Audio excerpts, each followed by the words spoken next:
Ladies and gentlemen, we have another project. I have been struggling to be able, when anytime I want to fix something or repair, I guess it's the same thing. Anywho, anytime I want to do any kind of project, I gotta like drag tools out from 2 or 3 different places, and it's ridiculous, right? So that's enough. I'm not gonna put up with it anymore. I'm gonna create out of these here pallets I guess a workbench tool board. So inside I have a workbench. Right now it's covered with junk, and that's what I'm in the process of cleaning out. So I want to be able to have a tool board that will allow me to kind of move around the bench. The bench is a little too deep for me to just place a pegboard or something at the kind of the edge of it. It's kind of hard to reach, so I want to have a board that I can move around and potentially even take the tool board and move it to other places. The goal is wall for tools, something I can kind of customize, and we'll get into more of that later. And yeah, something I can move around.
Well, ladies and gentlemen, there we are. We basically got it done.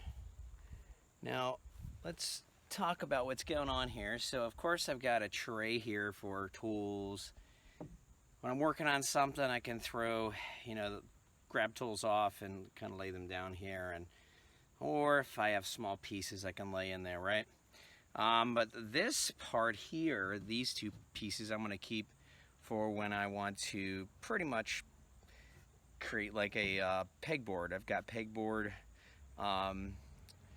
little metal clips, and I'll kind of create as needed. I'll create holes and put tools where I want them. Of course, I got a little shelf up here. These obviously will be working as shelves as well. Most of my tools are not long, so they don't need the full like length there, and if they do, I'll just make them go or horizontal, I guess. But anywho, yeah, we're basically done. So you guys pretty much got the time lapse of all of that, but I wanted to make sure you had an explanation for a couple things. Also, one other thing is right here, I would like in these blocks, this has kind of helped to stabilize the structure here, but I have a dual purpose. I'll probably be drilling holes and putting like sockets maybe in here. I have another block here. I'm not sure where I'll put it.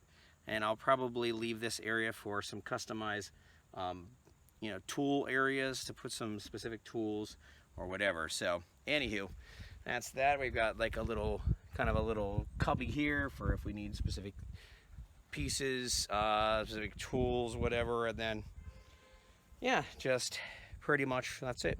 I might do the little mason jar where you nail the lid of the mason jar up underneath here, and then you screw in the little mason jars for little bits and stuff. But if I don't do that, I'm not sure if I'm going to do that, but if I don't do that, then I'll just have shelving and maybe put a little lip up here so they don't fall off. Obviously that's the handiness of being able to actually screw the lid in, because then they don't go anywhere. But anywho, we'll get all that figured out. So it's done for much as I'm going to do it now. I've got lots of tools to kind of stack in here and rearrange some stuff inside before I get this all set up and Maybe at some point I'll do a picture of what's going on, but I want to show you guys the basic build today. Thank you guys so much for being a part. Cheerio.